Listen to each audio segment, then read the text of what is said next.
हाँ जी, तो नमस्कार आप सभी का एक बार फिर से बहुत बहुत स्वागत है परिपूर्णता क्लासेस की एक और नई कक्षा में। हम पढ़ रहे थे राजस्थान की अपने आर्थिक समीक्षा 2025 आपके 26। ठीक है, तो आर्थिक समीक्षा 2025-26 की अपनी ये क्लास कौन सी रहने वाली है? तीसरी क्लास रहने वाली है। 2 क्लास हमने पहले ले चुके हैं, तो उन 2 क्लासों में हमने काफ़ी चीज़ें देख ली थी और आज की इस कक्षा के साथ में हम अपने जो राजस्थान की आर्थिक समीक्षा है इस वाले टॉपिक को कंप्लीट कर जाएंगे। और आपको ये 3 क्लास देखने के बाद कोई भी क्वेश्चन गलत होने की स्थिति में बिल्कुल नहीं रहेंगे। इन क्लासों को जितनी बार देखेंगे और याद करने की कोशिश करेंगे, समझने की कोशिश करेंगे, आपका काम बन जाएगा। ठीक है, चलिए स्टार्ट करते हैं औद्योगिक क्षेत्र के साथ में। आज हम प्रमुख रूप से अपना औद्योगिक क्षेत्र रहने वाला है शुरू में। तो उद्योग क्षेत्र में अपने 4 उप क्षेत्र सम्मिलित हैं। कौन कौन से? कि खनन है, उत्खनन क्षेत्र है, विनिर्माण है, विद्युत गैस जलापूर्ति एवं अन्य उपयोगी सेवाएं हैं और निर्माण है। तो ये सारी चीज़ें आपके उद्योग क्षेत्र में उप क्षेत्र रहने वाले हैं। खनन उत्खनन आपके उत्खनन हो गया, विनिर्माण हो गया यानी कि मैन्युफैक्चरिंग हो गया, और साथ में विद्युत गैस जलापूर्ति एवं अन्य जो सेवाएं हैं, उपयोगी सेवाएं हैं, ये और आपके निर्माण। ठीक है, तो कंस्ट्रक्शन इसमें रहेगा शामिल। तो औद्योगिक क्षेत्र के अपने उपक्षेत्रों का प्रचलित आपके मूल्यों के जीएसपी के में वर्ष 25-26 में योगदान देखें तो क्या योगदान रहा है।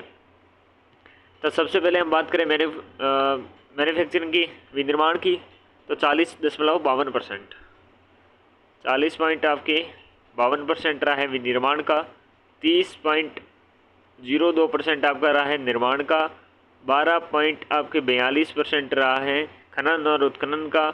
बाकी पीछे जो बचे वो हैं 12.04% ही क्या रहा आपके विद्युत, आपके गैस जलापूर्ति और अन्य उपयोगी जो सेवाएं हैं ये शामिल रही। तो 40.52, 35.02, 12.42 और 12.04%। तो ये जो औद्योगिक क्षेत्र के उप क्षेत्र हैं उनके प्रचलित मूल्यों पर जीएसपी में वर्ष 2025-26 में योगदान रहा है। तो परसेंटेज आपको याद होना चाहिए, मिलान कीजिए में क्वेश्चन आए चाहे कैसे भी आए, तो आप इसमें परफेक्ट होना जरूरी है कि विनिर्माण में सबसे ज़्यादा, फिर निर्माण का है, फिर खनन और उत्खनन का है, और उसके बाद विद्युत गैस जलापूर्ति एवं अन्य उपयोगी सेवाएं हैं। तो 40 पॉइंट आपके 52% आपको याद हो गया होगा। फिर 35 पॉइंट आपके 02% किसका है? निर्माण का है। ठीक है, और 12.42 और फिर 12.04%। ये याद करने के बाद आगे बढ़ते हैं और कुल आपके जीएसपी में 4.26 लाख करोड़ रुपए का इनके रहा है। आपकी कुल कितना है जीएसपी में देखें तो 4.26 लाख करोड़ रुपए, 26 लाख करोड़ रुपए। उद्योग क्षेत्र में जीएसपी में आपकी योगदान और वृद्धि दर देखें 2025-26 में, तो उद्योग क्षेत्र का योगदान रहा है आपके स्थिर मूल्यों पर 2.48 लाख करोड़ रुपए और प्रचलित मूल्यों पर रहा है 4.54 लाख करोड़ रुपए। उद्योग क्षेत्र का परसेंटेज देखें तो स्थिर मूल्य पर 28.21% और प्रचलित मूल्यों पर 26.55 आपके परसेंट रहा है उद्योग क्षेत्र का परसेंटेज योगदान। ठीक है, ओके। और अगली हम बात करें अपने, तो देखिएगा वृद्धि दर की बात करें तो 7.02% वृद्धि हुई है स्थिर मूल्यों पर और 6.99% आपकी वृद्धि हुई है प्रचलित मूल्यों पर। तो वृद्धि दर आपकी देख ली। वृद्धि दर के बाद 11-12 से आपके CAGR के बारे में बात करें तो ये 4.36% और 8.98% आपके रही है। तो ये 4.36% है, ये 8.98% है। ठीक है, औद्योगिक उत्पादन सूचकांक राज्य में औद्योगिक निष्पादन का प्रमुख संकेत है जिसका मासिक आधार पर आपके 3 उप क्षेत्र है, जैसे विनिर्माण है, खनन एवं विद्युत के लिए किया जाता है। तो मासिक आधार पर आपके 3 उप क्षेत्र हो गए, विनिर्माण, खनन और विद्युत। ये क्षेत्र औद्योगिक आपके उत्पादन सूचकांक राज्य में औद्योगिक निष्पादन का आपके प्रमुख संकेत हैं जिसका मासिक आधार देख सकते हैं। ये 3 क्षेत्र रहे हैं। IIP के लिए आधार वर्ष 2011-12 आपके सामान्य सूचकांक 153.29 रहे हैं। ठीक है, तो ये याद हो गया होंगे। तो वापस समझने की कोशिश करें तो अपने 2010-11 की बात करें CAGR यानी कि कंपाउंड ग्रोथ रेट के बारे में बात करें, यानी कि प्रॉपर किसी साल पर अगर वर्ष के बारे में या फिर किसी की स्पेसिफिक वर्ष के बारे में बात करते हैं तो उसमें कितनी वृद्धि होती है, क्या है, ये चीज़ समझने के लिए होती है। यानी कि कोई खास समय कोई चीज़ है उसका औसतन किस दर से बढ़ी है। जैसे कि अपने 2011-12 में CAGR के बारे में बात करें तो कंपाउंड आपके ग्रोथ रेट के बारे में दिखाएं तो यहाँ पर क्या है 4.36% आपके स्थिर मूल्यों पर हुई है और प्रचलित पर 8.99% हुई है। ठीक है, तो वृद्धि दर के बारे में बात करें तो वृद्धि दर 25-26 में कितनी है 7.02 स्थिर पर है, 6.99% यानी कि 6.99% आपके प्रचलित मूल्यों पर है। तो उद्योग क्षेत्र का परसेंटेज आपकी योगदान देखें तो स्थिर मूल्यों पर 28.21% है और प्रचलित पर 26.55 है।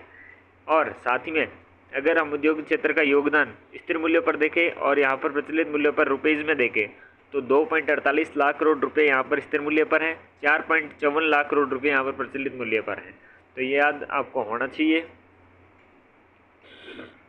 ठीक है, फिर हम बात करते हैं प्रमुख सरकारी प्रयास। तो राइजिंग राजस्थान ग्लोबल आपके इन्वेस्टमेंट समिट हुआ 2024। JECC आपकी सीतापुर जयपुर में 9 से 11 दिसंबर में आपके क्या हुआ 2024 में आपके rising Rajasthan global investment summit हुआ। तो समिट के समापन पर 35 लाख करोड़ रुपए के कुल 11,013 आपके MOU हस्ताक्षरित हुए। तो 11,013 आपके MOU हस्ताक्षरित हुए, जिसमें सर्वाधिक निवेश आपके समझौते ऊर्जा के क्षेत्र में 28 लाख करोड़ रुपए के हुए और उद्योग में 2.25 लाख करोड़ रुपए के हुए व खनन में 1 लाख करोड़ रुपए के आपके क्षेत्रों में हुए। तो देखिएगा JECC सीतापुर जयपुर में आपके 9 से 11 दिसंबर 2024 में आपके rising Rajasthan global investment summit हुआ 2024 में और इसमें आपके 35 लाख करोड़ रुपए के आपके मूल्य के कुल 11,013 MOU आपके हस्ताक्षरित हुए गए और MOU में आपके सर्वाधिक ऊर्जा के क्षेत्र में 28 लाख करोड़ रुपए का, यानी कि 35 लाख में से तो 28 लाख तो केवल ऊर्जा में है, उद्योग में है 2.25 लाख करोड़ रुपए और खनन में है 1 लाख करोड़ रुपए। यह आपके दादरी उत्तर प्रदेश का जवाहरलाल बंदरगाह मुंबई के बीच विकसित किया जा रहा एक अत्याधुनिक रेल आपकी नेटवर्किंग है। एक सेकेंड, यहाँ पर क्या चीज़ यहाँ पर आपके हैं, ये लिखना तो मिस आउट हो गया, तो इसे सही करते हैं फटाक से। चले, तो ये है अपने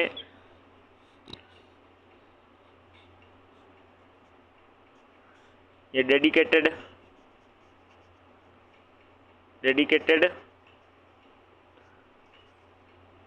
फ्रेट कॉरिडोर है। ठीक है ना, चले, आपके डेडिकेटेड फ्रेट कॉरिडोर हैं।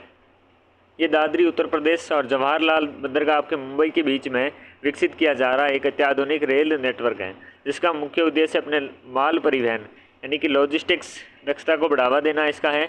और ये 6 राज्यों में यूपी है, दिल्ली है, हरियाणा है, राजस्थान है, गुजरात है, महाराष्ट्र से गुजरेगा। इसकी कुल लंबाई लगभग 504 किलोमीटर है। इसमें लगभग आपके 39% यानी कि 567 किलोमीटर, टोटल 28 जिलों में राजस्थान से गुजरने वाला है। तो टोटल कितना है 1504 किलोमीटर है, जिनमें से 39% यानी कि 567 किलोमीटर तो केवल राजस्थान में है, यानी कि 28 जिलों में ये गुजरेगा। ठीक है, और अगर हम अगले बात करें दिल्ली मुंबई इंडस्ट्रियल आपके कॉरिडोर की, जिसे DMIC के नाम से जानते हैं, D for Delhi, M for आपके Mumbai, I for industrial, C for corridor, यानी कि डेडिकेटेड फ्रेट कॉरिडोर के दोनों तरफ, जैसे कि ये कॉरिडोर हुआ तो इसके दोनों तरफ, ठीक है ना, तो इसके दोनों तरफ आपके, ठीक है, हाँ, तो दोनों तरफ आपके ये विकसित किया जाएगा। लगभग 150 किलोमीटर आपके प्रभाव क्षेत्र में DMIC के आपके रूप में विकसित किए जाने हेतु तय किया गया है। तो डेडिकेटेड आपके फ्रेट कॉरिडोर होगा, उस आपके क्षेत्र में लगभग 150 किलोमीटर का आपके परिधि रहने वाला है, जिस प्रभाव क्षेत्र में DMIC का भी आपके विकसित किया जा रहा है। नेक्स्ट हम बात करें प्रमुख आपकी परियोजनाओं की। प्रमुख जो योजनाएं हैं उनकी बात करते हैं। तो सबसे पहले हम मुख्यमंत्री लघु उद्योग प्रोत्साहन योजना के बारे में बात करते हैं। इसका उद्देश्य क्या है कि राज्य में विनिर्माण, सेवा एवं व्यापार में नए उद्यम स्थापित करने तथा विद्यमान जो उद्यम है उनके विस्तार करना, आधुनिकीकरण करना, विधिकरण हेतु वित्तीय संस्थाओं को अपने माध्यम से 10 करोड़ रुपए तक आपके ऋण उपलब्ध करवाना रहने वाला है। तो आगे हम बात करें तो राज्य में हम विनिर्माण, आपके जो सेवा है, व्यापार है, उनमें नए उद्यम स्थापित करना है और जो स्थापित उद्यम है उसको विस्तार करना है, आधुनिकीकरण करना है, विधिकरण आपके विविधीकरण करना है। इस हेतु आपके वित्तीय संस्थाओं के माध्यम से 10 करोड़ रुपए के आपके ऋण उपलब्ध करवाना इसका रहने वाला है। प्रावधान के बारे में बात करें तो 25 लाख आपके, एक 25 लाख तक, एक 25 से आपके 5 करोड़ तक और 5 करोड़ से 10 करोड़ तक। इसमें ब्याज अनुदान कुछ इस प्रकार से रहने वाला है। 25 लाख तक आपको 8% ब्याज अनुदान मिलेगा और फिर 25 लाख से 5 करोड़ तक के लिए आपको 6% मिलने वाला है और 5 से 10 करोड़ के लिए 5% आपको ब्याज अनुदान मिलने वाला है। अगली हम बात करें विश्वकर्मा आपकी युवा उद्यमी प्रोत्साहन योजना के बारे में। तो 3 सितंबर 2025 से प्रारंभ हुई कौन सी ये योजना है अपनी, 3 सितंबर 2025 से प्रारंभ हुई विश्वकर्मा युवा उद्यमी प्रोत्साहन योजना। राज्य के युवाओं को विनिर्माण एवं सेवा क्षेत्र में सूक्ष्म और लघु उद्यमों की स्थापना हेतु वित्तीय संस्थाओं के माध्यम से मार्जिन मनी और ब्याज अनुदान युक्त आपके ऋण उपलब्ध कराकर नए रोजगार के अवसर सर्जित करना इसका हमारा मुख्य उद्देश्य रहने वाला है। विश्वकर्मा आपकी युवा उद्यमी प्रोत्साहन योजना है। इस योजना का अपना मुख्य उद्देश्य ये रहने वाला है कि युवाओं को विनिर्माण और सेवा के क्षेत्र में सूक्ष्म और लघु उद्यमी जो उद्यम है उसको स्थापना की जाए, वित्तीय संस्थाओं के माध्यम से मार्जिन मनी और ब्याज आपके अनुदान इनको दिया जाए। ठीक है, तो ब्याज युक्त आपके ऋण उपलब्ध करवाकर नए रोजगार का अवसर सृजन करना है। इसके लिए मुख्य प्रावधान कौन कौन से करके रखें देखिएगा। आपके नवीन स्थापन या विस्तारित करने हेतु या विविधीकरण हेतु या आधुनिकीकरण कर आपके आधुनिकीकरण और रहे सूक्ष्म और लघु उद्यमों के ब्याज अनुदान कुछ इस प्रकार से रहने वाला है। ठीक है, 1 करोड़ तक के लिए 8%, 1 से 2 करोड़ तक के लिए 7%। तो 8% और ये 7%, ये किस में रहने वाला है, आपके विश्वकर्मा युवा उद्यमी प्रोत्साहन योजना के अंतर्गत रहने वाला है। अगली हम देखें तो जो महिला उद्यमी है, SC और ST उद्यमी है, दिव्यांग है और दिव्यांग उद्यमी है, ग्रामीण आपके क्षेत्रों में स्थापित उद्यम है, बुनकर है, कारीगर है, शिल्पकार है, हस्तशिल्प आपके कार्ड धारक है, 1 से 2 करोड़ तक के ऋण पर 1% अतिरिक्त आपकी ब्याज दिया जाएगा। तो कुछ स्पेशल आपके ग्रुप्स हैं उनको ऐड करके रखा है। जो ये 7% है, इस 7% के साथ में 1% एक्स्ट्रा आपके अनुदान दिया जाएगा इस पर, क्योंकि 1 से आपके 2 करोड़ रुपीज़ तक जो आपके ऋण है उस पर। तो अगली बात करें स्वीकृत ऋण राशि के 25% अथवा अधिकतम 5 लाख रुपए जो भी कम हो उन पे अपने मार्जिन मनी अनुदान राशि दे होगी। तो स्वीकृत ऋण राशि है उसके 25% या फिर अधिकतम 5 लाख रुपए जो भी कम होगा उस पर मार्जिन मनी आपके अनुदान राशि दे होगी। ठीक है ना। अगले हम बात करते हैं मुख्यमंत्री युवा उद्यमी आपकी प्रोत्साहन योजना के बारे में। तो विश्वकर्मा युवा उद्यमी प्रोत्साहन योजना के बाद में मुख्यमंत्री युवा उद्यमी प्रोत्साहन योजना के बारे में बात करें, जिसकी अधिसूचना दिनांक आपकी 19 मई 2023 से आपकी अधिसूचना दिनांक है ये रही है मुख्यमंत्री युवा उद्यम प्रोत्साहन योजना की। जिसकी अगर हम बात करें पात्रता की, तो 18 से 35 वर्ष के युवा उद्यमी को न्यूनतम आपके स्नातक शिक्षित होना चाहिए। तो पात्रता ये रहने वाली है कि 18 से 35 वर्ष के बच्चे हैं जो युवा हैं, ठीक है ना, उनको और जो उनकी कम से कम न्यूनतम आपकी स्नातक शिक्षित होना चाहिए। प्रावधानों के बारे में बात करें तो नवीन जो उद्यम है, विनिर्माण या सेवा या व्यापार प्रारंभ करने की योजना लागू। नवीन उद्यम को लागू कर रहा है विनिर्माण सेवा या व्यापार क्षेत्र में, तो प्रारंभ करने के लिए आपकी योजना लागू है। ब्याज अनुदान के बारे में बात करें तो 25 लाख तक आपके ऋण में 8% का ब्याज अनुदान होगा। 25 से 1 करोड़ रुपए तक के आपके 6% का ब्याज अनुदान है इसमें रहने वाला है। तो 8% आपके 25 लाख तक और 25 लाख से 1 करोड़ की बात करें तो 6% के ब्याज अनुदान दिया जाएगा। ये थी मुख्यमंत्री युवा उद्यम प्रोत्साहन योजना। अगली हम बात करते हैं राजस्थान MSME आपके facilitation of establishment establishment and operation, ठीक है ना, अधिनियम 2019 के बारे में बात करते हैं। तो राजस्थान एमएसएमई आपके इकाई को इलेक्ट्रॉनिक या भौतिक रूप से declaration of intent nodal agency को प्रस्तुत करने की आवश्यकता होती है। इस पर पावती प्रमाण पत्र जारी किया जाता है। पावती प्रमाण पत्र जारी होने के लेकर 5 वर्ष तक आपके आवेदक को राज्य के सभी कानूनों के तहत अनुमोदन और निरीक्षण की छूट दी जाती है। तो एमएसएमई आपकी इकाई है, इसकी इकाइयों को आपकी इलेक्ट्रॉनिक या भौतिक रूप से declaration of intent nodal agency को प्रस्तुत करने की आवश्यकता होती है, जिस पर पावती पत्र है, ठीक है ना, तो एक्नॉलेजमेंट आपके एक सर्टिफिकेट होता है वो दिया जाता है, वो जारी किया जाता है, और इसके आपके 5 वर्ष तक क्या रहे आवेदन को राज्य के सभी कानूनों के तहत अनुमोदन और निरीक्षण की छूट दी जाएगी। तो ये थे राजस्थान आपके एमएसएमई, जिसमें आपके facilitation of establishment and operation ये क्या है आपके अधिनियम 2019 में आया था, ठीक है ना। नेक्स्ट पीएम विश्वकर्मा योजना के बारे में बात करें तो अभी हमने विश्वकर्मा की पढ़ी, अब अलग से हम पीएम आपकी जो विश्वकर्मा योजना है उसके बारे में पढ़ते हैं। 13 सितंबर 2023 से 13 सितंबर आपके 2023 से ये प्रारंभ होती है। 13,000 करोड़ रुपए का प्रीवेयर आपके इस पे होने वाला है।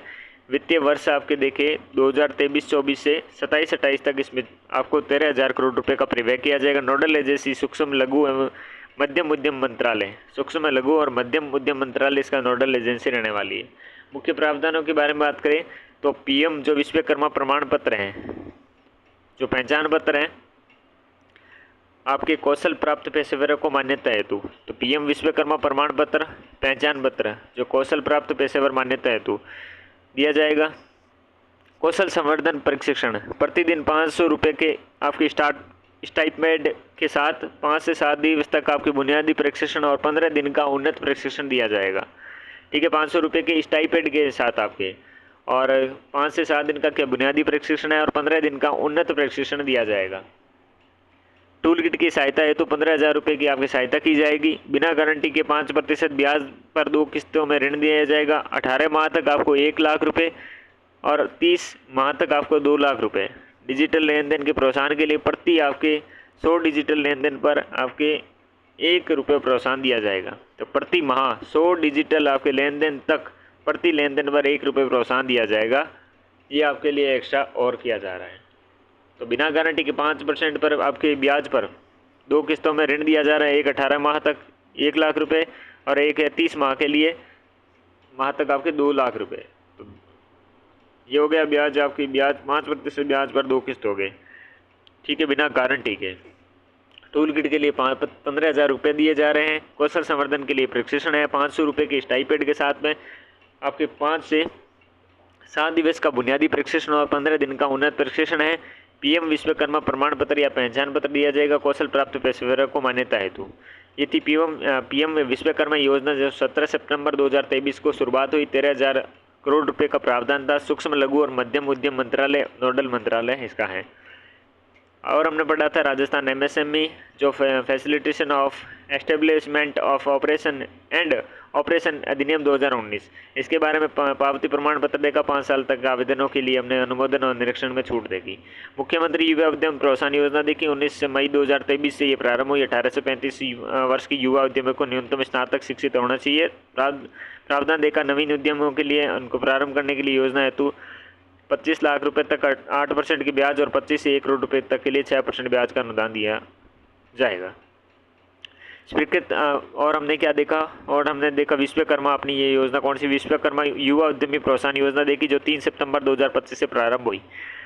3 सितंबर 2025 से प्रारंभ। उद्देश्य इसमें यह कि युवाओं को जो क्या है आपके विनिर्माण और सेवाओं के क्षेत्र में सूक्ष्म लघु उद्यमों की स्थापना हेतु वित्तीय संस्थाओं के माध्यम से मार्जिन मनी और ब्याज अनुदान युक्त आपके ऋण उपलब्ध करवाए जाए और नए रोजगार का अवसर प्रदान किया जाए। मुख्य आपके प्रावधान हमने देखे 1 करोड़ रुपए तक 8%, 1 से 2 करोड़ रुपए तक 7%। कुछ विशेष आपके हमने वर्ग देखे जिसपे 1% अतिरिक्त ब्याज दिया जाएगा। स्वीकृत ऋण राशि पर 3 आपके 25% अथवा 5 लाख रुपए जो भी कम हो उस पर मार्जिन मनी अनुदान दे होगी। ये हमने पढ़ा। इसके पहले हमने क्या पढ़ा, इसके पहले हमने पढ़ा हाँ एक योजना और पढ़ी, मुख्यमंत्री लघु उद्योग प्रोत्साहन योजना थी जिसमें राज्य के विनिर्माण, सेवा और व्यापार में नए उद्यम स्थापित करना, जो स्थापित है उसको विस्तार और आधुनिकीकरण, विविधीकरण हेतु वित्तीय सहायता 10 करोड़ रुपये तक आपके ऋण उपलब्ध करवाना वित्तीय आपके संस्थाओं के माध्यम से। तो 25 लाख तक के लिए आपको 8%, 25 से लेकर 5 करोड़ तक 6% और 5 से 10 करोड़ रुपए तक के लिए 5% आपकी ब्याज अनुदान ये होगा। ठीक है, और उससे पहले हमने और क्या पढ़ा था, और आपके डेडिकेटेड फ्रंट आपके कॉरिडोर पढ़ा था, जो राजस्थान में 567 किलोमीटर 39%, टोटल 504 किलोमीटर है, 28 जिलों में राजस्थान में फैला हुआ है। माल परिवहन लॉजिस्टिक दक्षता को बढ़ावा देने के लिए उत्तर प्रदेश से लेकर आपके मुंबई के बीच में विकसित किया गया है। Rising Rajasthan global investment summit के बारे में पढ़ा, जो 2024 में हुआ, 9 से 11 दिसंबर 2024 सीतापुरा जयपुर में हुआ। 35 लाख करोड़ रुपए का इसके आपके लगभग 11,013 MOU आपके हस्तांतरित हुए। ऊर्जा के क्षेत्र में 28 लाख करोड़ रुपए सर्वाधिक थे। उद्योग में आपके 2.25 लाख करोड़ रुपए थे। खनन में 1 लाख करोड़ रुपए थे। साथ में अगर हम बात में देखें क्या IIP के लिए आधार वर्ष 2011-12 में आपके सामान्य सूचकांक 153.29 रहे। औद्योगिक उत्पादन सूचकांक राज्य में औद्योगिक निष्पादन का प्रमुख संकेत है, जिसका आपके मासिक आधार पर 3 उपक्षेत्र थे, विनिर्माण, खनन और विद्युत के लिए किया जाता है। और हमने क्या देखा था, और हमने देखा था आपके उद्योग क्षेत्र में GSVA में आपकी योगदान और वृद्धि दर हमने देखी थी 25-26 के लिए। उद्योग क्षेत्र का आपने योगदान देखा तो 2.48 लाख करोड़ रुपए स्थिर मूल्यों पर 4.54 लाख करोड़ रुपए आपके प्रचलित मूल्यों पर थे। उद्योग क्षेत्र का हमने परसेंटेज ऑफ योगदान देखा स्थिर मूल्यों पर 28.21% का है और प्रचलित मूल्यों पर 26.55% है। ठीक है ना, ये ओवरऑल के हिसाब से ऊपर लिखा हुआ है, उसका परसेंटेज नहीं है। ठीक है ना, तो वृद्धि दर के ना ये आपस में कोई कंपैरिजन है, ये बस अपने अपने संतृप्त रूप से बात कर रहे हैं। ठीक है ना, वृद्धि दर की बात करें तो 7.02% की वृद्धि स्थिर मूल्यों पर हुई है, 6.99% की प्रचलित मूल्यों पर वृद्धि हुई है।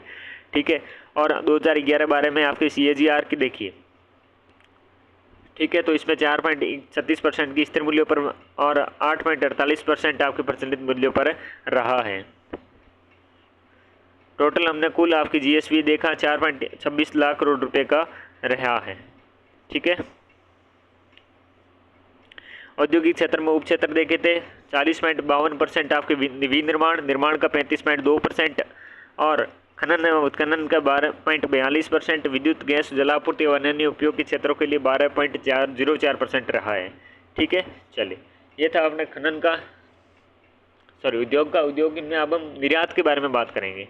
किसके बारे में बात करेंगे? निर्यात के बारे में बात करेंगे, यानी कि एक्सपोर्ट के बारे में बात करेंगे। राजस्थान में FY 2024-25 का कुल निर्यात आपके 97,176.66 करोड़ रुपए रहा है। तो FY 2024-25 का कुल निर्यात कितना रहा है? आपके 97,171.66 करोड़ रुपए रहा है। तो ये इंपॉर्टेंट है, ये इंपॉर्टेंट है, आपको अच्छे से याद होना जरूरी है कि 97,171.66 करोड़ रुपए।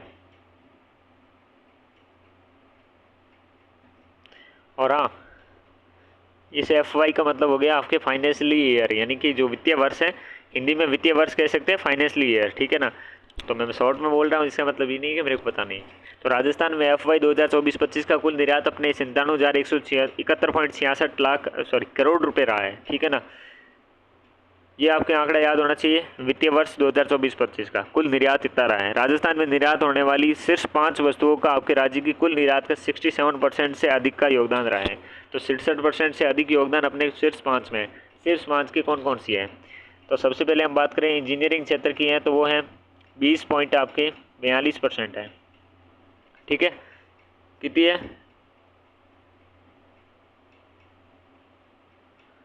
20.42% है।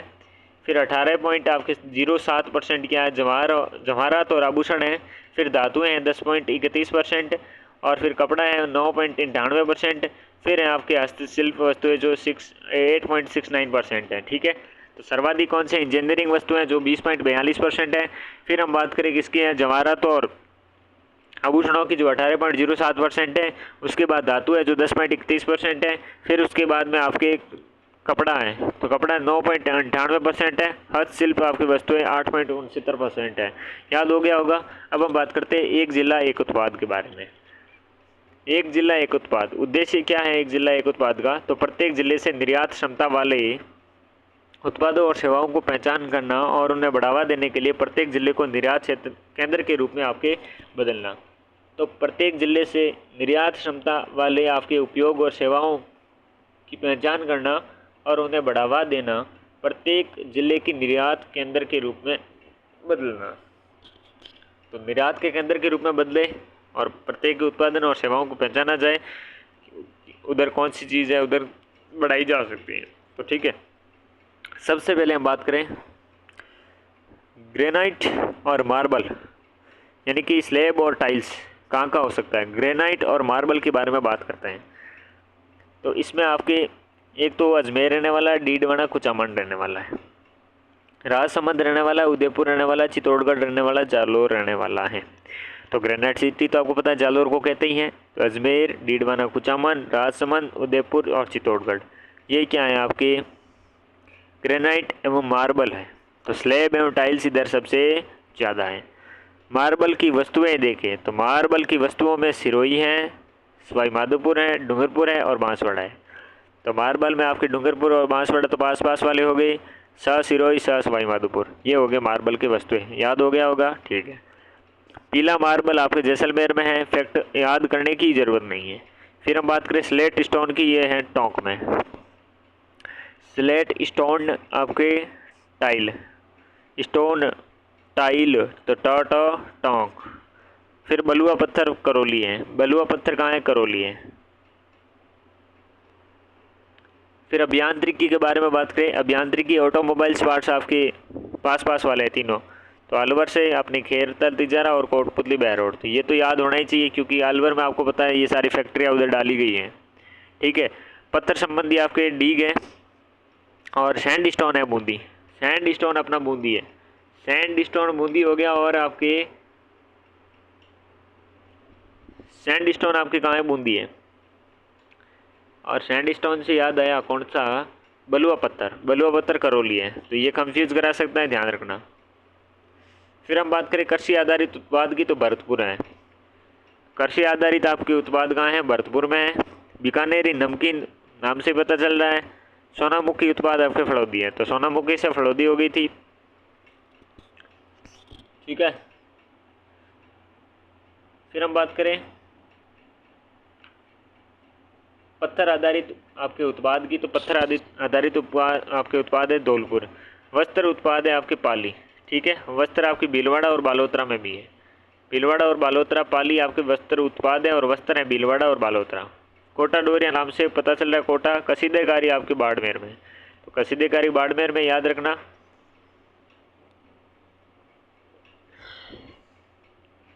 लहसुन, लहसुन 12 में है। लहसुन कहाँ पर है, 12 में।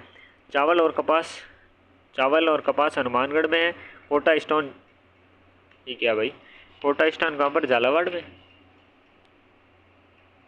जी हाँ, कोटा स्टोन झालावाड़ में और कोटा में कोटा डोरिया है। इंटरेस्टिंग, ठीक है। तो सरसों का तेल गंगानगर में, तो सरसों से कंफ्यूजन मत हो जाइएगा, भरतपुर मत कर देना, ठीक है ना। वन उत्पाद में आपके सरसों का तेल गंगानगर में है। सरसों का तेल कहाँ पर है, गंगानगर में है, ठीक है। ऊपर वाले सारे पढ़ दिए ना, कसीदिकारी, ठीक है, पढ़ लिया। फिर हम बात करें पत्थर आधारित जो उत्पाद है वो दौसा में है। काष्ठ उत्पादन आपके चूरू में है। काष्ठ उत्पादन का चूरू में। काष्ठ हस्तकला आपके उत्पाद झुंझुनू में है। तो चूरू और झुंझुनू पास पास वाले। लकड़ी के फर्नीचरों के बारे में बात करें तो ये सीकर और जोधपुर में है, ठीक है ना। तो ये काष्ठ उत्पादन चूरू में है। काष्ठ हस्तकला आपके जो उत्पाद है झुंझुनू में है। लकड़ी के फर्नीचर उत्पाद आपके सीकर या जोधपुर में है। थेवा कला के बारे में बात करें तो प्रतापगढ़ में है। थेवा कला कहाँ है, प्रतापगढ़ में है। जेम्स एंड ज्वेलरी याद ही मत करो, जयपुर सबको पता है। अब देखे पान मेथी और मसाला प्रसंस्करण नागौर में है। ये सारी चीज़ें आपको याद हो गई होंगी। अब कौन से में कंफ्यूज कर सकता है, एक तो सरसों का तेल गंगानगर में, ये याद हो जाएगा, ये याद होगा, ये भी याद हो जाएगा। फर्नीचर और लकड़ी का ये तो सारे एक जगह, बस कंफ्यूजन ये हो जाएगा। काष्ठ उत्पाद चूरू में है। काष्ठ हस्तकला आपके उत्पाद झुंझुनू में है। लकड़ी के फर्नीचर, फिर काष्ठ वाले तो पास पास में, फिर लकड़ी के फर्नीचर उत्पाद कहाँ पर, सीकर और जोधपुर में है, ठीक है।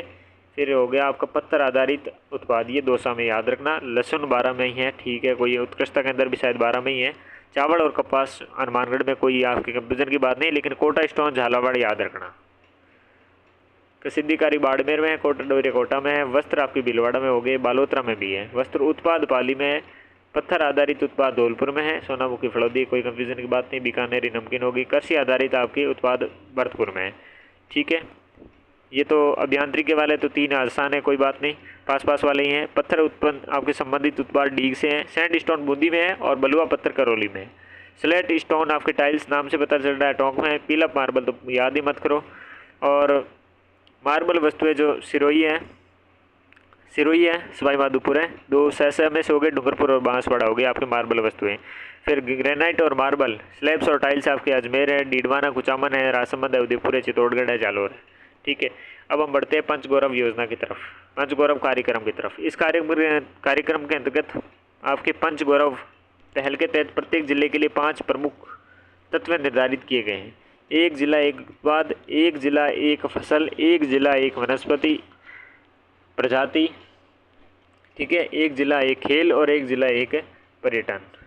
ओके, तो एक बार आपको ये याद होना चाहिए। बाकी भी काफ़ी चीज़ें हैं वो भी आपको याद करनी होती हैं, एग्ज़ाम में बहुत आते हैं सारे सवाल। तो अब खनन और आपके तेल व प्राकृतिक गैस के बारे में बात करते हैं। खनन, तेल व प्राकृतिक गैस के बारे में बात करें, थोड़ा स्लो करते हैं, काफ़ी स्पीड से हो रहा है, तो देखिएगा। खनन, तेल व प्राकृतिक गैस के बारे में बात करें तो राज्य में 82 विभिन्न प्रकार के खनिजों के भंडार हैं।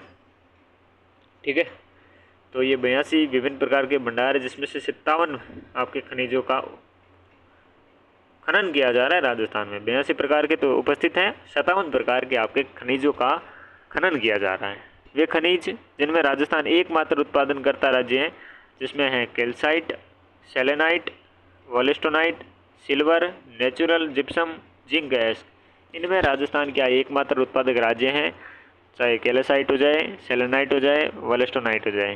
तो ये साइट, नाइट और नाइट ये याद हो जाएगा, कैल्साइट, सेलेनाइट और वोलेस्टोनाइट। फिर है सिल्वर, फिर है जिंक, जिप्सम और नेचुरल जिप्सम, जिंक, अल्स्क और सिल्वर। ठीक है, बस प्रमुख आपके सरकारी प्रयास देखे तो राजस्थान खनन नीति आई 2024 में। ये बहुत इंपॉर्टेंट है, आपको याद करवानी ही पड़ेगी। चलिए याद करते हैं फिर। खनन के आपके लक्ष्य और प्रावधान देखिए, तो खनन रियायत क्षेत्र हैं। ठीक है, वर्तमान में कुल राज्य की कुल भूमि का 0.68% आपके हैं। इसे आपके बढ़ाकर 2029-30 तक 1% करना है और 46-47 तक आपने 2% करना है। एक तो ये फैक्ट आपके एग्ज़ाम के पॉइंट ऑफ व्यू से वेरी वेरी इंपॉर्टेंट है। 0.68, 1%, 2%, वर्तमान 29-30 और 46-47 याद हो गया ना। बस अगला क्या है, दोहन करने वाले खनिजों की संख्या 58 से बढ़ाकर कितनी करनी है, 2047 तक 70 कर देंगे। 58 से 70 कर देंगे, कब तक, 47 तक। पूर्व निर्धारित स्वीकृति, प्री एम्बेडेड आपके क्लियरेंस, भारी काम ले लिया था लेकिन क्लियर कर दिया अपन ने। चलिए 50 वृहद खनिज ब्लॉक की नीलामी 2029-30 तक आपने करनी है। तो पूर्व निर्धारित स्वीकृति के साथ 50 वृहद खनिज आपके ब्लॉक की क्या करनी है, 29-30 तक नीलामी करनी, ये भी लक्ष्य रहेगा। 29-30 तक 50 लाख और 46-47 तक 1 करोड़ लोगों को रोजगार देना है इस क्षेत्र से। और खनिज क्षेत्र का राज्य में GSDP में अपने 2023-24 में 3.4 से बढ़ाकर 29-30 तक 5% करना है। तो 3.4% आपने 5% करना है और 46-47 तक आपने 8% करना है। तो 3.4 5%, 5% 8%, वो भी याद रखना है। आगे देखा कि 2029-30 तक 3 गुना तथा 46-47 तक 1 लाख करोड़ रुपए तक बढ़ाना है। ठीक है, राजस्व बढ़ाना है। राज्य के राजस्व में 29-30 तक तो 3 गुना और 46-47 तक 1 लाख करोड़ रुपए बढ़ाना है। ठीक है, नीति के ये हमने राजस्थान खनन नीति 2024। अब हम बात करेंगे एमसैंड आपकी नीति 2024 की। उद्देश्य क्या है कि रिवर जो सैंड पर निर्धारित निर्भरता को करना है कम। ठीक है, जो रिवर की जो सैंड है इस पर निर्भरता करना है कम और उसके विवेकपूर्ण उपयोग को सुनिश्चित करना है। नदी की पारिस्थितिक तंत्र को नुकसान हो रहा है, उस नुकसान को कम करना होगा। और साथ में मौजूदा जो एम सैंड उत्पादन है उसको 20% आपके प्रति वर्ष की दर से बढ़ाना है और 28-29 तक प्रति वर्ष 30 मिलियन टन उत्पादन हमने प्राप्त करना है। तो 20% प्रति वर्ष की दर में बढ़ाना है, 28-29 तक प्रति वर्ष हमने 30 मिलियन टन उत्पादन को प्राप्त करना है। ठीक है। एम सैंड यूनिट्स को उद्योग का दर्जा दिया गया और एम सैंड उत्पादन में प्रति वर्ष आपने 20% की वृद्धि। सरकारी और सरकार की वित्तीय जो पोषण निर्माण के कार्य में 25% आपने किया है। एम सैंड आपके उपयोगिता को अनिवार्य किया गया है। ठीक है। सरकारी परियोजनाओं में एम सैंड के उपयोग को चरणबद्ध तरीके से बढ़ाना है और 28-29 तक आपके अनिवार्य करना है। 50% का लक्ष्य है। वर्तमान में तो 25% का है अनिवार्यता की गई है, लेकिन आगे का बढ़ा कर अपने 50% का अनिवार्यता करनी है। ठीक है। तो ये सारा माल पानी रहने वाला है। अन्य प्रमुख तथ्य देखते हैं अभी।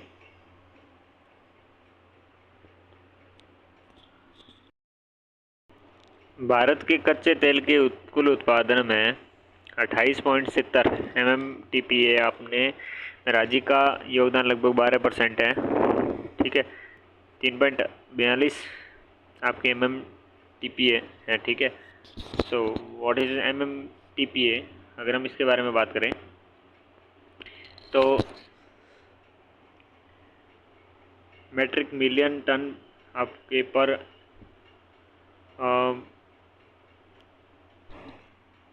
एनम। ठीक है ना। तो million metric ton per annum के बारे में बात करें तो ये 3.42 अपने भारत का है, यानी कि भारत में राजस्थान का है। तो 12% टोटली ऑफ इंडिया। तो 12% में भारत का जो MMTPA है यानी कि मिलियन मेट्रिक टन पर एन्यूम है ये है। ठीक है ना। तो राज्य में पेट्रोलियम उत्पादन में को 4 आपकी पेट्रोलियम बेसिन में बांटा जा सकता है। 14 जिलों में बांटा गया है जो 1,50,000 वर्ग किलोमीटर में विस्तृत है। ठीक है। तो पहला अपना बेसिन हो जाएगा सांचौर बेसिन, जिसमें बाड़मेर, जालौर और बालोतरा शामिल है। ठीक है। तो बाड़मेर सांचौर आपका बेसिन हो गया, जिसमें बाड़मेर, जालौर व बालोतरा शामिल है। अगला हो गया जैसलमेर बेसिन, जिसमें फलोदी है, बीकानेर है और जैसलमेर शामिल है। बीकानेर नागौर बेसिन में बीकानेर है, नागौर है, गंगानगर है, हनुमानगढ़ है, चूरू है। विंध्य बेसिन में कोटा, बूंदी, बारा, झालावाड़, ये 4 तो अपने हाड़ौती के। फिर धौलपुर, करौली जिले, साथ में बूंदी, भीलवाड़ा और चित्तौड़गढ़। वाई बूंदी रिपीट, सिर्फ बूंदी पहले आ चुका है। ठीक है ना। तो भीलवाड़ा चित्तौड़गढ़ का कुछ हिस्सा भी, चित्तौड़गढ़ का भी कुछ हिस्सा है, भीलवाड़ा भी है, करौली, धौलपुर है। फिर ये 4 अपने हाड़ौती के क्षेत्र हो गए। तो ये बेसिन कितने हो गए? 4 बेसिन पेट्रोलियम आपके पेट्रोलीफेरस बेसिन हो गए। 14 जिलों में है, 1,50,000 वर्ग किलोमीटर में विस्तृत है। अपने 3.42 million metric ton per annum आपके उत्पादन राजस्थान में होता है, जो पूरे भारत का 12% आपके हैं। ओके। आगे बढ़ते हैं। राजस्थान रिफाइनरी परियोजना के बारे में बात करें तो पंचपदरा बालोतरा में जिसकी स्थापना की गई 16 जनवरी 2018 में की गई। इस परियोजना में आपके संशोधित लागत आपके कितनी रहने वाली है? 79,459 करोड़ रुपए रहने वाली है। 2:1 ऋण आपकी इक्विटी अनुपात रहने वाला है। DER पर वित्तीय पोषित है। ठीक है ना। भागीदारी देखें तो HPCL और राजस्थान सरकार 74:26। तो ये रिफाइनरी अपने BS कितना 6 मानकों के उत्पादों का उत्पादन करेगी और 9 मिलियन टन वार्षिक इसकी क्षमता रहने वाली है। तो 9 मिलियन टन इसकी वार्षिक क्षमता रहने वाली है। 6 आपके मानक उत्पादों का उत्पादन करेगी। 24:26 है। तारीख हमने देख ली है। अब हम बात करेंगे निवेश संवर्धन ब्यूरो को, BIP की। तो BIP यानी कि निवेश संवर्धन ब्यूरो, इसकी स्थापना आपके 1991 में की गई। BIP रुपये के बारे में बात करें तो 10 करोड़ से अधिक आपके निवेश जो परियोजना हुए हैं उसके लिए मुख्य सचिव की अध्यक्षता में गठित राज्य सर्वाधिकार जो प्राप्त समिति है यानी कि स्टेट एम्पावर्ड कमेटी है, इसके लिए नोडल एजेंसी का काम कार्य करती है। कौन? निवेश संवर्धन ब्यूरो। 10 करोड़ से ऊपर और 1991 2 फैक्टर याद रखने हैं। राजस्थान लघु उद्योग निगम लिमिटेड के बारे में बात करें तो राजसिको मतलब राजस्थान लघु उद्योग निगम लिमिटेड, जिसकी स्थापना आपके जून 1961 में की गई और 1975 में इसमें पब्लिक लिमिटेड कंपनी बना दिया गया। तो राजसिको की स्थापना कब की गई? 1961 में जून में। 1975 में इसे पब्लिक लिमिटेड कंपनी बना दिया गया, इसे दर्जा दिया गया। राजस्थान लघु उद्योग निगम लिमिटेड जयपुर, जोधपुर और भीलवाड़ा में शुष्क बंदरगाहों यानी कि इनलैंड आपके कंटेनर डिपो के माध्यम से राजस्थान के निर्यात और आयातों को निर्यात संरचना आपके सेवाएं प्रदान कर रहा है। तो वर्तमान में जयपुर और जोधपुर के आईसीडी, ठीक है, आईसीडी म्हणजे इनलैंड आपके कंटेनर डिपो हैं, वो निर्यात सेवाओं के लिए उपलब्ध हैं। और इसके अतिरिक्त राजसिको जयपुर के सांगानेर हवाई अड्डे से एयर कार्गो कॉम्प्लेक्स है जो 1974 से इसके माध्यम से हवाई मार्ग के द्वारा निर्यात की सुविधाएं प्रदान कर रहा है। ये भी याद रखने वाला एक आपकी बात रहने वाली, क्योंकि थोड़ी इंपॉर्टेंट बनती है, ठीक है। अगली हम बात करें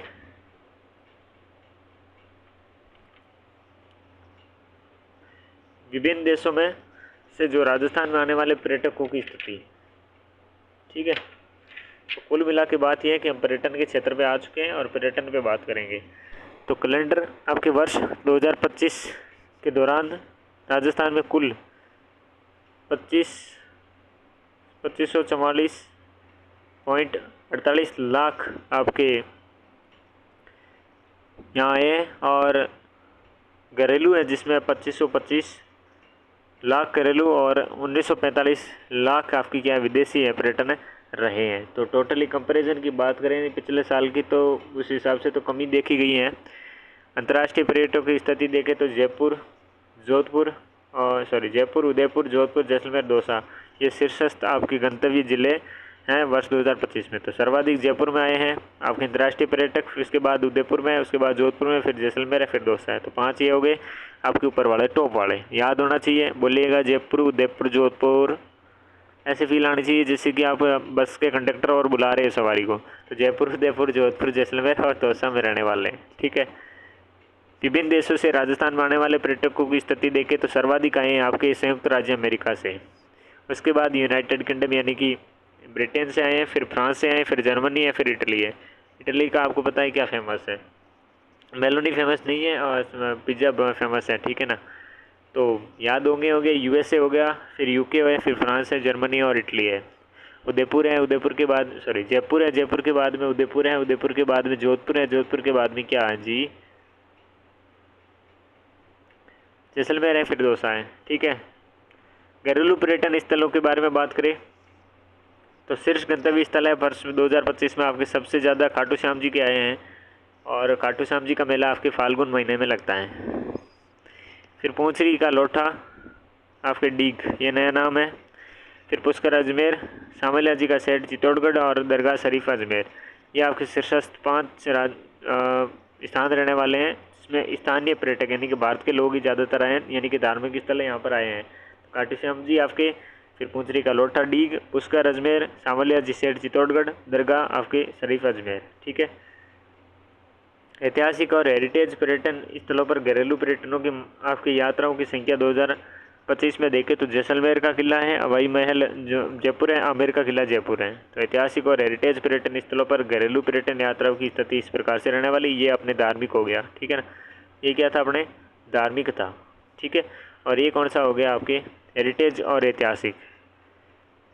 राजस्थान पर्यटन इकाई नीति ये कब आई? 2024 में। राजस्थान पर्यटन इकाई नीति के बारे में बात करें 2024 में, यानी कि 4 दिसंबर 2024 को आई। इसमें क्या उद्देश्य थे कि राजस्थान में पर्यटन से जुड़े निवेशकों और उद्यमियों को देय में आपके लाभों में वृद्धि करना, निजी क्षेत्र में नई जो पर्यटन इकाइयों की स्थापना करना, इसका क्या प्रोत्साहन करना है और इसके माध्यम से रोजगार और उद्यमिता को अवसर उपलब्ध करवाना है, ये इसके उद्देश्य रहने वाले हैं। लक्ष्य के बारे में बात करें तो राज्य के उद्देश्य समन्वित प्रयासों से तेजी और अधिक निवेश आकर्षित करके अगले 5 वर्ष में पर्यटन अर्थव्यवस्था को आपके दुगुना करना है, ठीक है ना। तो अगले 5 वर्षों में दुगुना करना है। राजस्थान पर्यटन आपकी इकाई नीति के 2024 के लाभ देखें तो 10 करोड़ रुपए से अधिक निवेश वाली पर्यटन इकाइयों को रिप्स 2024 में समस्त लाभ। फिर पर्यटन इकाइयों के लिए दुगुना आपके बिल्डअप एरिया रेशियो BAR का आपके प्रावधान 2 BAR की जगह BAR, ठीक है ना। BAR मतलब बिल्डअप एरिया रेशियो, ठीक है। फिर टूरिज्म एंड हॉस्पिटलिटी क्षेत्र को उद्योग का दर्जा मिलने के कारण शहरी विकास यानी कि UD, टैक्स है, बिजली दरें हैं, भवन आपके प्लान शुल्क है, वाणिज्य दरों के स्थान पर आपके औद्योगिक दरों पर लागू करना, ठीक है ना। नई पर्यटक इकाइयों के लिए स्टाम्प ड्यूटी है, रूपांतरण शुल्क है, डेवलपमेंट चार्जेस हैं, भू उपयोग परिवर्तन शुल्क है, 100% की छूट देना। व्यावसायिक जो उपयोग के लिए 10% प्लिंथ आपके 1000 वर्ग आपके मीटर क्षेत्र में जो भी कम हो अनुमति देना इसके लिए। फायर NOC एक बार में 3 वर्ष के लिए आपके प्रदान की जाएगी, तो 3 वर्ष के लिए एक बार के लिए NOC दी जाएगी, फायर NOC। परिचालन और लाइसेंस, व्यापार होटल और रेस्टोरेंट लाइसेंस एक बार में 10 वर्ष के लिए अपने प्रदान किया जाएगा। तो फायर NOC 3 वर्ष के लिए, ये 10 वर्ष के लिए है। 10% फ्लिंथ और या फिर 1000 वर्ग मीटर क्षेत्र में, ठीक है, अनुमति दी जाएगी व्यावसायिक उपयोग के लिए। नई पर्यटन इकाइयों के लिए आपकी स्टाम्प शुल्क है, रूपांतरित आपकी शुल्क है, डेवलपमेंट चार्जेज है, भू उपयोग परिवर्तन आपकी शुल्क है, 100% इस पर छूट रहने वाली है, ठीक है। साथ में ये चीज़ें हो गई। 10 करोड़ रुपए से अधिक निवेश वाली पर्यटन इकाइयों को RIPS 2024 में सब लाभ होंगे, ठीक है ना। अगली हम बात करेंगे बुनियादी ढांचा विकास की। तो ये था अपना पर्यटन। अब हम पर्यटन के बाद में बुनियादी जो क्या है बुनियादी ढांचा विकास है, इसके बारे में बात करते हैं। तो देखिएगा, अधिष्ठापित आपकी क्षमता दिसंबर 2025 तक राजस्थान की अधिष्ठापित यानी कि जो स्थापित कर चुके हैं ऊर्जा क्षमता देखें तो 31,556.43 मेगावाट है, ठीक है ना। ये याद रखना है अपने 31,556.43 मेगावाट है। वर्ष 2025-26 में अधिष्ठापित क्षमता आपकी मेगावाट में देखें तो राज्य की स्वयं या भागीदारी आपकी परियोजना के हिसाब से देखें तो तापीय, जल विद्युत और गैस। फिर हम बात करेंगे टोटली, ठीक है ना। तो राज्य की स्वयं की या भागीदारी की जो परियोजना है उसके बारे में, ठीक है ना। तो तापीय कितनी है, 7830 मेगावाट होगी, और जल की हैं 1017, ठीक है। 600 हो गई गैस से, टोटल हो गई 9447 मेगावाट। कितनी है मेगावाट है स्वयं की या भागीदारी परियोजनाओं के माध्यम से। अब देखिए केंद्रीय परियोजनाओं से राज्य की को आवंटित, तो तापीय हैं 2197, जल है 851, गैस का कितना है 0, परमाणु का है 806, टोटल कितना है 3856, यानी कि राज्य से कम है, ठीक है ना, राज्य से कम है। तापीय में तो राज्य में तो कितनी थी 7830 थी, 7830 थी। जल विद्युत में 1017 थी, गैस में उधर 600 थी, ठीक है। परमाणु तो उधर हमने देखा भी नहीं था, लेकिन टोटल में कितनी थी उधर आपके 9447 थी, तो काफ़ी डिफरेंस है। फिर हम बात करें RREC या आपके RSMML व निजी क्षेत्र में बात करते हैं। पवन है इसमें 44 आपके 16, तो 4416 मेगावाट हो गई।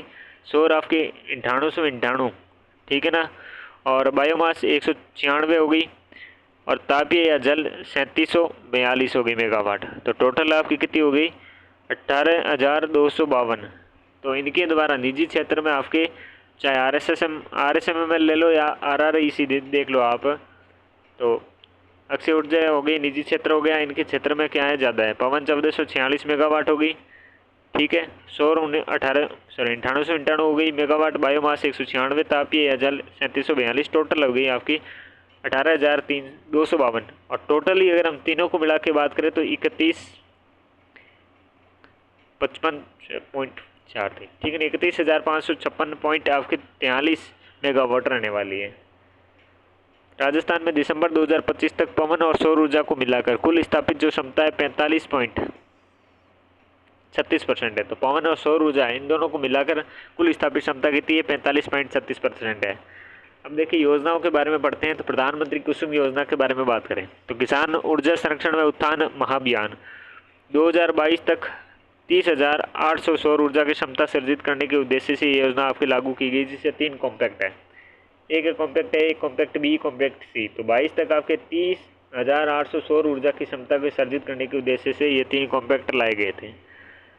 इसमें आपके पहला कॉम्पैक्ट है ये, जिसमें छोटे सोलर प्लांट है जिसमें 2 मेगावाट तक की क्षमता रहेगी। स्थापना कर 10,000 मेगावाट तक की आपकी सौर ऊर्जा स्थापित क्षमता अर्जित करनी है। कॉम्पैक्ट बी में आपके स्टैंड अलोन सौर ऊर्जा कृषि पंप स्थापित करने हैं, और सी में आपके ग्रिड आपके कनेक्टेड सौर ऊर्जा पंप स्थापित करने हैं। ठीक है ना।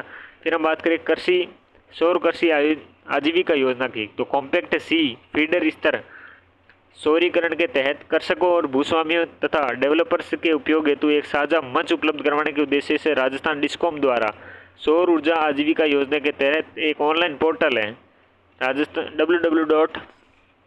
आपके स्काई राजस्थान organization.in विकसित किया गया है। ठीक है ना।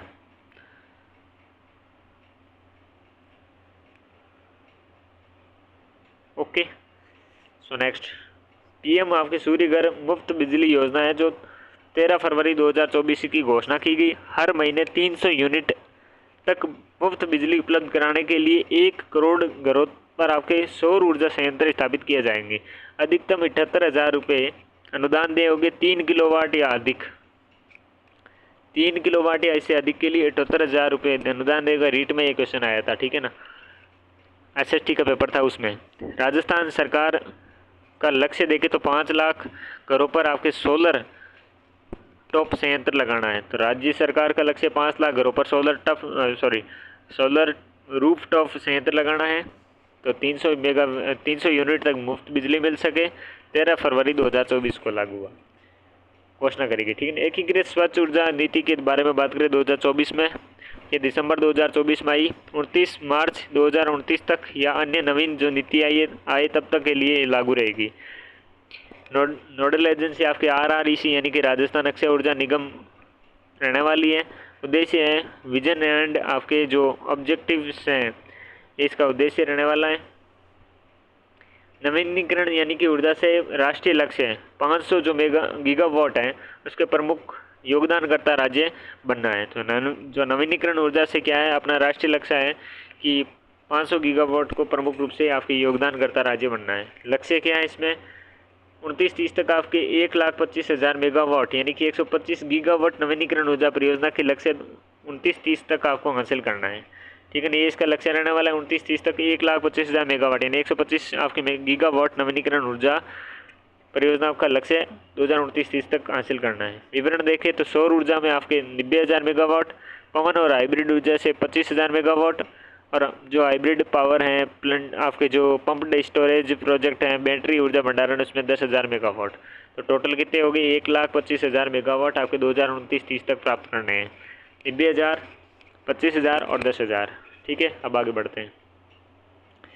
ग्रीन हाइड्रोजन प्रोजेक्ट के बारे में बात करते हैं तो 2030 तक 2,000 किलो टन प्रति वर्ष KTPA उत्पादन करना है। तो ग्रीन हाइड्रोजन प्रोजेक्ट के बारे में बात करें इसका लक्ष्य है कि 30 तक अपने 2,000 किलो टन प्रति वर्ष उत्पादन करना है।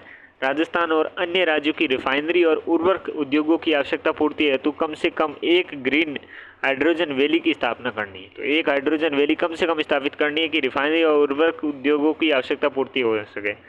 तो 30 तक आपके 2,000 किलो टन प्रति वर्ष। ठीक है। एक hydrogen valley green hydrogen valley. फिर है इलेक्ट्रोलाइजर आपके निर्माण हेतु इलेक्ट्रोलाइजर निर्माण हेतु कम से कम 1 गीगा फैक्ट्री का विकास करना। ठीक है ना। तो 1 गीगा फैक्ट्री का आपने विकास करना है इलेक्ट्रोलाइजर के निर्माण हेतु। और साथ में क्या है भारत में ग्रीन हाइड्रोजन तथा इलेक्ट्रोलाइजर के निर्यात में राज्य की कम से कम 20% भागीदारी करना। ठीक है। तो 1 गीगा फैक्ट्री 20% तक भागीदारी। 2030 तक प्राकृतिक गैस पाइपलाइन में 10% तक ग्रीन हाइड्रोजन मिलाना। ग्रीन हाइड्रोजन 10% तक मिलाना। ठीक है ना। ब्लेंड यू अप क्या था ब्लेंड अप। ओके। नेक्स्ट पवन ऊर्जा के बारे में बात करेंगे। पवन ऊर्जा के बारे में बात करते हैं। चलिए दिसंबर 2025 तक राज्य की कुल आपके 5229 मेगावाट क्षमता पवन ऊर्जा संयंत्र स्थापित किए जा चुके हैं। इसके अलावा दिसंबर 2025 तक 2140 मेगावाट हाइब्रिड क्षमता चालू की गई है जिसमें आपके 885 पॉइंट आपके 6 मेगावाट पवन क्षमता शामिल है, ठीक है ना। तो हाइब्रिड आपकी क्षमता चालू की गई है जिसमें से 885 मेगावाट पवन क्षमता है, 2140 के टोटल मेगावाट है। और दिसंबर 2025 तक राज्य की कुल आपके 5259 मेगावाट क्षमता के पवन ऊर्जा संयंत्र स्थापित किए जा चुके हैं। राजस्थान में सड़क परिवहन की स्थिति में बारे में बात करते हैं। तो देखिएगा, वर्ष 1949 में सड़कों की स्थिति थी कि 13,553 किलोमीटर मात्र में लंबाई में सड़क थी, लेकिन मार्च 2025 तक बढ़कर अपनी 3,35,306 अपने किलोमीटर यानी कि कई गुना बढ़ चुकी है। अब आप कितनी हो चुकी है? 3,35,000 आपके 306 किलोमीटर हो चुकी है। पहले कितनी थी? 13,553। मार्च 2025 तक राज्य के प्रति 100 वर्ग किलोमीटर पर सड़कों का घनत्व बढ़ चुका है 97.97 किलोमीटर। ये इंपॉर्टेंट है, ठीक है ना, किसी एग्जाम में ये धमकेगा, देख लेना। प्रमुख योजनाएं देखें तो प्रधानमंत्री जनमन योजना के बारे में बात करें तो पीएम जनमन योजना 12 जिले के सभी चिन्हित आपके 38 बिना जुड़ी बस्तियों को 98.69 किलोमीटर लंबी एक नई सड़क का निर्माण है तो ग्रामीण विकास मंत्रालय भारत सरकार के द्वारा स्वीकृत जारी की चुकी है। तो प्रधानमंत्री जनमन योजना है 12 जिले से संबंधित है, 38 बिना जुड़े हुए बस्तियां हैं, 98.69 किलोमीटर हैं, ग्रामीण विकास मंत्रालय भारत सरकार है। अटल प्रगति पथ के बारे में बात करें तो अंतिम हमारी बात रहने वाली है राज्य सरकार के द्वारा अटल प्रगति पथ की शुरुआत शहरी क्षेत्रों में समान गांवों में भी आपके सीमेंट जो कंक्रीट सड़कें हैं उनकी सुविधाएं उपलब्ध की जाए। प्रथम चरण में सीमेंट कंक्रीट अटल प्रगति पर 10,000 या उससे अधिक आबादी वाले गांवों में बनाए जाएंगे। दूसरे चरण में 5,000 से लेकर 10,000 तक की आबादी वाले ग्रामीण कस्बों में आपके चरणबद्ध रूप से बनाए जाएंगे, ठीक है। तो ये बातें रहने वाली हैं। ये था हमारा इको सर्वे, ठीक है ना। तो राजस्थान की आर्थिक समीक्षा 2025-26 से हमने पढ़ लिया है। इससे अपना अच्छे से एग्ज़ाम में काम बन जाना है। 1 साल के लिए आप फ्री हो गए हो। इस क्लास को, ये जो अपने 3 क्लासें हैं, इनको अगर आप ज़्यादा से ज़्यादा देखेंगे और बस देखने से ही आपका काम बन जाएगा। तो इस कक्षा में बस इतना ही, मिलते हैं नेक्स्ट कक्षा में, तब तक के लिए नमस्कार।